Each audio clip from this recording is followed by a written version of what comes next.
नमस्कार। Dhirendra पुंडी news point में आप सभी का एक बार फिर से स्वागत है। आजकल हिंदुस्तान से दूर लंदन में हुए एक विशाल प्रदर्शन की बड़ी चर्चा हो रही है। अवैध आप्रवासन के खिलाफ, और उसका इशारा साफ तौर पे खास तौर से मुस्लिम आप्रवासियों के खिलाफ था, जो लंदन नहीं ब्रिटेन की पूरी जो जनसांख्यिकी है उसको बदलने में लगे हुए हैं। और चूंकि जनसांख्यिकी बदलती है तो इतिहास, संस्कृति सब कुछ बदल जाता है। ये बात कोई एक बार नहीं, दो बार नहीं, 10 बार समझाई जा चुकी है। लेकिन हजारों मील दूर इस देश में भी देश के प्रधानमंत्री कुछ ऐसा इशारा कर रहे हैं देश के लोगों से। वो जब आसाम में पहुंचते हैं और आसाम में बोलते हैं तो वो सीधा बोलते हैं कि घुसपैठिए और जनसांख्यिकी बदलने की साजिशें देश के लिए खतरा है। ये देश अब उस खतरे से जूझ रहा है। खासतौर से अगर हम देखें, बार बार असम को लेकर एक बातचीत हो रही है। पीएम ने जो दौरे की शुरुआत की वो मिजोरम से की, मिजोरम से वो मणिपुर, मणिपुर से फिर वो पहुंचते हैं आपके असम, और असम के बाद फिर वो सीधा जाएंगे बिहार से, और बिहार से होकर वो पहुंच जाते हैं बंगाल। यानी अगर इन पूरे राज्यों को आपने गौर से देखा तो ये आने वाले समय की भारत की जो लड़ाई है, भारत की ज़मीन पर जो एक लड़ाई लड़ी जा रही है, ख़ासतौर से एक जनसांख्यिकी परिवर्तन की जो एक सुनियोजित साजिश है, जो इस देश को पूरी तरह से बदल सकती है, उस लड़ाई के बारे में जिन राज्यों में इस वक्त उथल पुथल है, ये दौरा उधर ही है। ये दौरा चुनाव के बारे में भी बोलता है कि आखिर बीजेपी का मुद्दा क्या होगा, बीजेपी किस चुनाव पर लड़ रही है, क्योंकि असम के चुनाव होने हैं अगले साल। और उस समय अगर हम देखेंगे तो वो पूरा बदलाव आपको कुछ और कहता हुआ दिखेगा। बिहार के चुनाव हैं, उसको भी उसी मुद्दे से समझा जा सकता है। आप बंगाल जाएंगे तो बंगाल में भी वही मुद्दा आपको गूंजता हुआ सुनाई देगा जो प्रधानमंत्री मोदी बताने की कोशिश कर रहे थे। यानी प्रधानमंत्री मोदी इस बार ये इशारा कर रहे हैं कि इस बार की राजनीतिक लड़ाई जो है सिर्फ राजनीतिक लड़ाई नहीं, इस देश के लिए, इसके अस्तित्व के लिए भी एक बहुत बड़ा संकट है। हो सकता है इस पर अलग अलग लोगों के मत हों, लेकिन मैं चूंकि इन तमाम इलाकों की रिपोर्टिंग के दौरान इस बात को प्रत्यक्ष तौर पर देखता रहा कि किस तरह से बदलाव आता है, तो संस्कृतियां कहीं गुम हो जाती हैं। खासतौर से इतिहास के पन्ने कुछ और कहने लगते हैं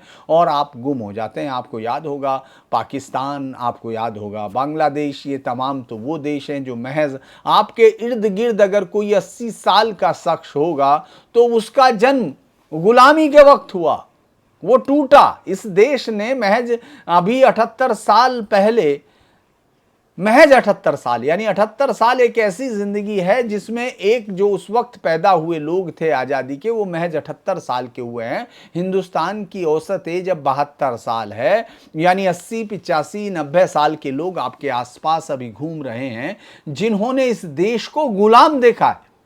इस देश गुलामी में, यानी आप चल नहीं सकते थे अपने तिरंगे के साथ, वो दौर आपके पास से गुजरे हुए महज 78 साल हुए। यानी उस दौर को देखने वाले या उसमें पैदा होने वाले आपके आसपास हैं, लेकिन आपको लगता है जैसे ये सदियों पुरानी कहानी है। उसी तरह से आपको ये लगेगा कि ये जो अवैध आप्रवासन है ये भी पता नहीं कब की कहानी है, जबकि ये आपके इर्द गिर्द, आपके सामने बदलते हुए दिखता है। प्रधानमंत्री मोदी ये जो लड़ाई है, जो असम के मुख्यमंत्री यहाँ उस समय लड़ते हुए दिख रहे हैं, या असम इस समय लड़ता हुआ दिख रहा है, चूंकि आदमी के चेहरे कई बार इसलिए भी बड़े होते हैं क्योंकि उनके फैसले ही इतिहास की दिशा भी बदलते हैं, चाहे वो पॉजिटिव रही हो, चाहे वो नेगेटिव की तरफ चली गई हो। तो असम की जो लड़ाई है, जहाँ से पीएम ने उस मैसेज को दिया है कि जनसांख्यिकी और घुसपैठिए इस देश के लिए खतरा हैं, तो वो सिर्फ एक चुनावी लड़ाई नहीं, वो इस देश की वास्तविकता भी है। क्योंकि लड़ाई अब आपके यहाँ असम में है। असम हिंदुस्तान की एक पहली चौकी कह सकते हैं, पहला वो फ्रंट कह सकते हैं जो हिंदुस्तान को बचाने की लड़ाई में जूझ रहा है। चूंकि टर्माइट्स की तरह अवैध जो अप्रवासी हैं वो अंदर से घुस गए हैं। अब इस समय दुश्मन सीधे तौर पर 62 के चाइना की तरह नहीं आ रहा है कि उसकी सेनाएं अंदर घुस रही हैं। वहाँ बांग्लादेश कभी सेना लेकर घुस पाएगा, ये भी असंभव सी बात कही जा सकती है अभी के तौर पर, क्योंकि अभी उन्होंने ग्रेटर जो बंगाल का जो एक सपना देखा, वो भी शरिया आधारित एक स्टेट का, वो मुझे लगता है कि अभी दूर हो सकता है। लेकिन तिलचट्टों की तरह, दीमकों की तरह घुसते हुई आई जो ये नई घुसपैठियों की भीड़ है, ये इस देश को अंदर से खोखला कर रही है। और एक वो लड़ाई आपको असम में लड़ाई दिख रही है। प्रधानमंत्री मोदी अब चुनाव की तैयारियों में है, चुनाव है, और चुनाव पहले सबसे असम में लड़ा, माफ कीजिएगा, बिहार में हो रहा है। एसआईआर की घटना हो ही चुकी है। आप देख रहे हैं एसआईआर पर किस तरह का विरोध हुआ। ये जो विरोध था, इसमें सुप्रीम कोर्ट तक ये विरोध पहुंचा। सुप्रीम कोर्ट ने उसमें आधार को शामिल कराया, इसके बावजूद कि आधार नकली बन रहे हैं फैक्ट्रियों में, एक तरह से फैक्ट्रियां खुल गई हैं और वो आधार बनाकर लोगों तक बेच रही है। लेकिन आसाम उसकी लड़ाई को लड़ रहा है। यानी हिमंता विश्व शर्मा का जो लड़ाई का तरीका है, वो आपको 2029 के चुनाव की मुख्य भूमिका लिखता हुआ दिखाई देगा, खासतौर से उन बॉर्डर स्टेट में जिनकी सीमाएं किसी दूसरे देश से लगती हों। अगर हम ये देखें कि किस तरह से इस पूरे असम में जब प्रधानमंत्री मोदी ये कह रहे होते हैं कि जो हर झूठ पाकिस्तान का जो है वो कांग्रेस अपना एजेंडा बनाती है, तो उस सब में आपको दिखेगा कि वो इस बात की तरफ भी इशारा कर रहे हैं कि जिन्होंने घुसपैठियों को इस देश में रखा, जिन्होंने उनके आने के लिए एक साधन बनाया, उसको सुविधाएं दी, उन लोगों को इतिहास माफ नहीं करेगा। लेकिन ये इतिहास माफ करने के लिए या न करने के लिए इतिहास लिखा जाता रहा हो, क्योंकि जिस तरह से अब उन हिस्सों में आप अगर धुबड़ी, बोंगईगांव या इस तरफ करीमगंज इस तरफ जाएंगे तो वहाँ का इतिहास तो बदल चुका। आप मालदा जाएंगे, मुर्शिदाबाद जाएंगे, वहाँ आपके इतिहास को पढ़ाने की ज़रूरत नहीं है। अगर आप पाकिस्तान के इतिहास को देखेंगे तो वहाँ के इतिहास से वो तमाम चीज़ें, तक्षशिला मिट चुका है, उन इतिहास से हड़प्पा मिट चुकी है। और वो जो इतिहास की बात कर रहे हैं वो तो 712 से शुरू करते हैं। तो इसीलिए आपका इतिहास अगर आपको लगता है कि यहाँ होगा, जब प्रधानमंत्री मोदी इसको बोलते हैं तो वो कोई जो एक इस तरह की बातचीत है जिसको हम चुनावी तौर पर देखें तो वो कोई अलग बात नहीं कर रहे हैं। वो इस देश को बचाने की एक आखिरी कोशिश के तौर पर एक जो मुहिम हो सकती है किसी सरकार की, उसको कर रहे हैं। क्योंकि असम में मैं आपको इतनी बार उसको बता चुका हूं कि जनसंख्यिकी बदलाव ने कितना बदलाव वहां ला दिया है उन पूरे इलाकों में, कि आपको वहां कई बार तो आपको ये दिखता नहीं है कि वहां देश का आपको कई जगह पर जाकर दिखाई देना बंद हो सकता है। माफ़ कर दिए, मैं ये डरते हुए कह रहा हूँ, क्योंकि सुप्रीम कोर्ट, हाई कोर्ट, इन सब के में कोई वकील क्या कह सकता है मुझे उसका मालूम नहीं है। लेकिन ये एक सच्चाई है जो आपकी आंखों से अगर आप वहां जाते हैं तो देखते हैं। चूंकि ज़्यादातर जगह पर इस देश के लोगों ने अपने आप जाकर नहीं देखा है, वो सिर्फ एक ट्विटर या इसकी वार के साथ ही इस देश के साथ खड़े हो रहे हैं। ज़्यादातर आबादी, खासतौर से जो सनातन है, वो अपने आप को ये बात महसूस कर रहा है कि उसको ख़त्म करने के साथ ही ये देश को खात्मा होगा। देश का खात्मा ऐसा नहीं है कि सभ्यताएं जब ख़त्म होती हैं तो देश मिट जाते हैं। लेकिन आप दमिश्क में जाते हैं तो ये दमिश्क वो नहीं है जो सदियों पुराना शहर हुआ करता था। ये फ़िलिस्तीन शायद वो ना हो जो कभी पहले हुआ करता था, जिसको जूडिया कहा जाता था। तो ये बहुत सारी चीज़ें हैं। तो उसी तरह से अगर हम लोग आसाम का देखें और इसी प्रधानमंत्री मोदी के चुनाव की मुहिम को देखें तो इस बार वो घुसपैठियों के इर्द गिर्द रह रही है। घुसपैठियों को लेकर ये बड़ा इस देश में चुनाव का मुद्दा खड़ा होने जा रहा है। आपने देखा कि 65 लाख में से कितने घुसपैठिए निकले? कुछ नहीं, आप निकाल नहीं पाए। आपने अभी तक जो 65 लाख, और चूंकि लड़ाई आप देखिए, नैरेटिव आपका क्या बन रहा है कि आप घुसपैठियों के खिलाफ लड़ रहे हैं, और वहाँ उसमें निकल रहा है कि 22 लाख लोग मर गए, 35 लाख लोगों के नाम अलग वो हुए कि भाई उनके नाम, तो 5 लाख लोगों के नाम 2 जगह हुए। तो ये हटाने वाली जो कोशिश थी, इसमें घुसपैठिए कितने हैं ये अभी तय नहीं हुआ, क्योंकि अभी बहुत कम घुसपैठिए, जबकि आप खुद मानते हैं अलग अलग समय पर संसद तक में बताया गया कि करोड़ों घुसपैठिए हैं। तो वो तो अभी उनके खिलाफ जो जंग है वो तो शुरू भी नहीं हुई, लेकिन चुनावी मुद्दे जरूर उसके इर्द गिर्द बनाए जा रहे हैं। और अगर ये कहें हेमंत बिस्व शर्मा इस पूरी लड़ाई को अपने कंधे पर, आपने देखा कि किस तरह से उन्होंने एक इतने बड़े मुद्दे को चूंकि एक कंधे पर ले लिया और सीधे टकराने की कोशिश की है, तो आप देखिए मुद्दा भी फिर कितना हल्का दिखने लगता है। हालांकि बहुत गंभीर मुद्दा है, लेकिन आप ये सोचिए कि वो ये ट्वीट कर सकते हैं कि 24 लोगों को वो रास्ता भटक कर जो आ गए थे, हमने वापस उनको वहीं धकेल दिया, यानी वापस भेज दिया।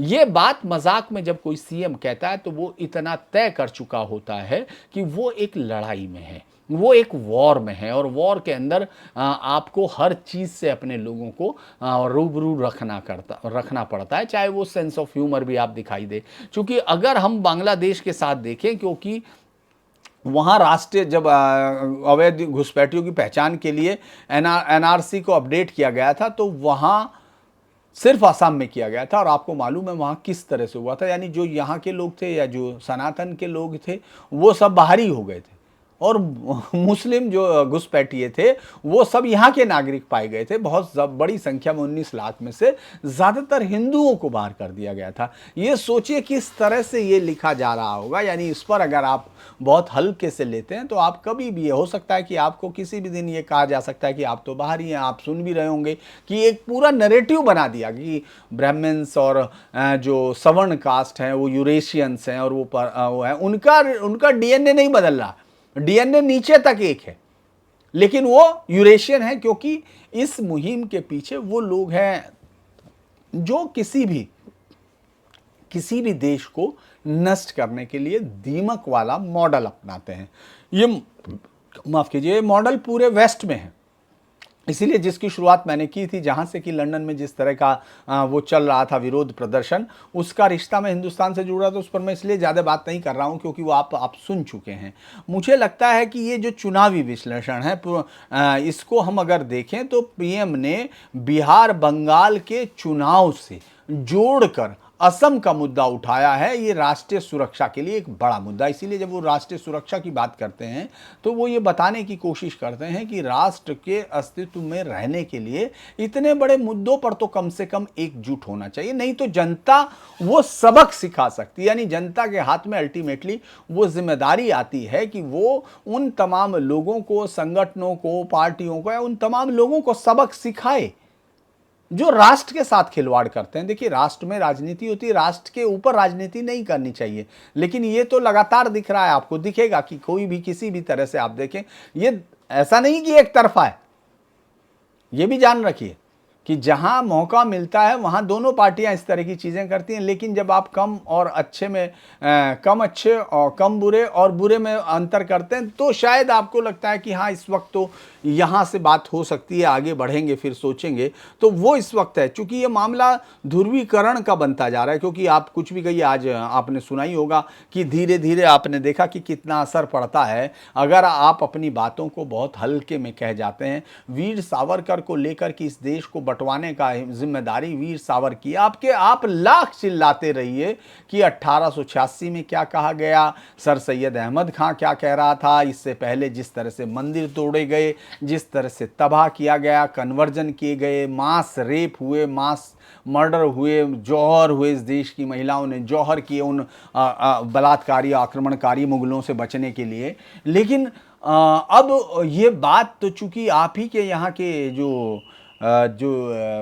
जितने भी लेफ्ट कि चाहे उसमें ज़्यादातर लोगों का हिस्सा क्या है, चूँकि वो आप देखेंगे वो लेफ्ट के लोग हिंदू नामों के साथ रहते हैं, चूँकि उनका नाम है वो हो सकता है, लेकिन वो अपना एजेंडा हमेशा हिंदू धर्म के खिलाफ। तो जब वो वीर सावरकर या उनके खिलाफ एक तरफा मुहिम चलाते हैं तो उसका परसेप्शन इतना धीरे धीरे धीरे बढ़ता हुआ आ जाता है कि आज ओवैसी जैसा शख्स ये कह सकता है आंखों में आंखें डाल के इस देश की आंखों के सामने कि इस देश के बंटवारे में मुसलमान दोषी नहीं है, जिन्ना दोषी नहीं है। तो ये बात तो वो पहले दिन से कहना चाह रहे थे। अगर आप देखेंगे डिवीजन के बाद जो लोग यहां रुक गए थे वो कोई बहुत बहादुरी के साथ या उसके साथ नहीं रुके। ये बात क्लैरिटी के साथ अगर किसी ने कही थी तो वो भीमराव अंबेडकर, कि किस तरह से इन लोगों का जो आबादी का अगर ट्रांसफर नहीं होगा तो उसकी समस्याएं होंगी। आबादी का ट्रांसफर नहीं हो सकता था। बहुत सारे लोग यहाँ रहे, जैसे वीर अब्दुल हमीद का उदाहरण हम लोग दे सकते हैं, अशफाकुल्लाह की उस बात। लेकिन ज़्यादातर लोगों को आपको समझना पड़ेगा कि आप एक्सेप्शन से कोई रूल्स फॉर्म नहीं करते हैं। आप रूल्स जो है उस पर करते हैं जो आम आदमी के तरीके होते हैं। तो आम आदमी के तरीके आपको दिख रहे थे कि किस तरह से हुए। इसके बावजूद चूंकि उनको छूट मिलती रही, खासतौर से उन तत्वों को जो मुस्लिम लीग से कांग्रेस में आए थे, तो वो आज हो गया। अब वो इतना ज्यादा हो गया कि आपके पास तो कोई जवाब नहीं। जब पीएम मोदी कहते हैं तो उसको एक राजनीतिक तौर पर लड़ाई माना जाता है। और चूंकि ये ओवैसी का जो बयान है, ये इसलिए बयान है चूंकि इधर से जो सनातन के नाम से जो लोग रहे, जिन्होंने लेफ्ट, जो धर्म नहीं मानते लेकिन वैसे सनातन को, बाकी सब धर्म को मान लेते हैं वो, क्योंकि उनको मालूम है कि बाकी के खिलाफ कुछ भी बोलने का मतलब फिर कुछ नहीं बोलना है, तो इसीलिए वो इस बात को मान लेते हैं। लेकिन उसको आप ये सोचिए कि ये बात इसी देश में कही जा सकती है, दुनिया के किसी देश में। आप इजराइल में जाके कह सकते हैं कि हिटलर ने कोई अत्याचार नहीं किया? आप कहिए जाके। आप साइबेरिया में मारे गए उन हजारों लोगों के परिवारों को जाके कह सकते हैं कि स्टालिन तो संत था? आप अलग अलग जगह जाकर आप ये कहिए कि क्या कह रहे हैं, जो सिर्फ इस देश में कह सकते हैं। मोहम्मद बिन कासिम को इसी देश में नायक माना जा सकता है, बाकी जगह नहीं मान सकते आप। तो ये इसीलिए है क्योंकि जो आपके जो इतिहास के नैरेटिव को बदलने की ताकत है वो जनसंख्या से आती है। जनसंख्या को किस तरह से बदला जाता है, ये बात आपको रोज दिख रही है। उत्तर प्रदेश में इतने प्रखर मुख्यमंत्री, जिसको कम से कम इस मामले पे लॉ एंड ऑर्डर, और इस पर तो आप पूरे में से पूरे नंबर दे सकते हैं, वहां रोज हो रहा है, रोज पकड़े जा रहे हैं। लेकिन पकड़े जाने वालों की संख्या कितनी होती है आपको मालूम है? अपराध जब होते हैं तो उनकी संख्या कितनी आती है, तो आप उसको देखिए। तो मुझे लगता है कि ये जो लड़ाई है, ये जो बहस है, ये तो बड़ी लंबी बहस होने जा रही है। प्रधानमंत्री मोदी इसको, अगर इस चुनाव को यहाँ से इस पे डाल रहे हैं, तो ये चुनाव तो बड़ा चुनाव होने जा रहा है। ये मुद्दा बड़ा मुद्दा होने जा रहा है। अगर हम इसको देखें तो बंगाल में कैसे हो सकता है, क्योंकि इसको आगे, चूंकि पश्चिमी बंगाल की भी 2216 किलोमीटर की जो बॉर्डर्स है वो लगती है बांग्लादेश से। ये जो है नदियां और दलदली भूमि से, इसी से हुआ। आंकड़े अगर देखेंगे तो मुर्शिदाबाद, मालदा, उत्तर दिनाजपुर, दक्षिण 24 परगना जैसे सीमावर्ती इलाकों में भारी आबादी दर्ज की गई है। मुस्लिम आबादी में वृद्धि है। वृद्धि अवैध आप्रवासियों की वजह से है, क्योंकि इतनी तेजी से प्रजनन संख्या उनके तमाम डाटा को गौर करने पर भी नहीं बढ़ती। पिछले कई सालों में हजारों लोगों को तो बीएसएफ ने पकड़ा है। अब इसको अगर हम लोग देखते हैं कि भाई आधार कार्ड, वोट बैंक और ये तमाम चीज़ों पर, तो आप देखेंगे कि ये बढ़िया बनता जा रहा है, ये मुद्दा इशू होगा, और ये उनको दे दिया। बिहार में अगर आप पश्चिम बंगाल और असम को जोड़ते हैं तो बिहार का चुनाव सबसे प्रत्यक्ष उदाहरण होगा, जो किशनगंज में मुस्लिम, उसको अररिया, किशनगंज या इन तमाम पर, सीमांचल के इन राज्यों में जब आप देखेंगे तो ये कंप्लीटली इस मुद्दे से गवर्न है। तो प्रधानमंत्री मोदी जब ये कहते हैं, राष्ट्रीय एजेंडा बनाने की कोशिश करते हैं, तो ये एजेंडा जो है आसपास मौजूद है, इसको जातीय तरीके से तोड़ा जाता है, क्योंकि ये बड़ा विलक्षण है। हालांकि ये असम में चल रहा है। असम में तो उन्होंने कहा कि मुसलमानों की जातीय जनगणना कराई जाएगी। ये अलग बात है कि उसका बहुत ज़्यादा इम्पैक्ट वहाँ नहीं होता। जब आप कभी दंगे में या उसमें देखते हैं तो ऐसा नहीं होता कि आपको लगेगा कि नहीं ये लोग शामिल हैं, ये नहीं शामिल हैं। वो तो सब शामिल हो जाते हैं, तमाम लोगों को, दोनों ही तरफ से अगर आप देखेंगे तो। लेकिन जातियों का विभाजन जिस तरह का सनातन के अंदर उसको बनाए रखने की कोशिश है, वो बाकी सब जगह नहीं दिखाई देती आप। तो मुझे लगता है कि प्रधानमंत्री मोदी का ये जो मुद्दा है, ये इस देश के आगे आने वाले चुनाव का मुद्दा है, और चुनाव से आगे कहीं बढ़कर इस देश के अस्तित्व का मुद्दा है। तो मुझे लगता है कि ये एक लड़ाई है जिसकी शुरुआत पीएम मोदी ने असम में उस रैली से की है, जो आपको बंगाल, बिहार और असम तीनों के चुनाव में दिखाई देगी। अगर आपको वीडियो पसंद आता है तो आप इसको लाइक कीजिए, सब्सक्राइब कीजिए और शेयर कीजिए। नमस्कार।